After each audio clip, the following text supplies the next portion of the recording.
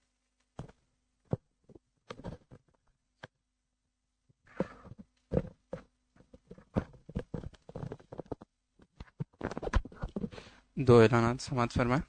کل انشاءاللہ بروز جمعہ مغرب تا عشاء فاتح فاؤنڈیشن کا دفتر جو ہاؤس آف فاتح کانٹیننٹل روڈ پر واقع ہے، وہاں مولانا اسامہ علی صاحب کا انشاءاللہ بیان ہوگا اس تناظر میں جو ٹرانسجینڈر ایکٹ پاس ہوا ہے نا، اس حوالے سے انشاءاللہ. تو خصوصاً آپ حضرات کو بھی شرکت کی دعوت ہے اور اپنے ساتھ ساتھ نوجوان نسل کو بھی اس جانب لے کے آئیے. دوسرا اعلان یہ کہ انشاءاللہ 8:15 بجے سامنے مسجد خضرہ میں نماز ہوگی، آپ حضرات اوپر تشریف لے جائیں کھانا کھا.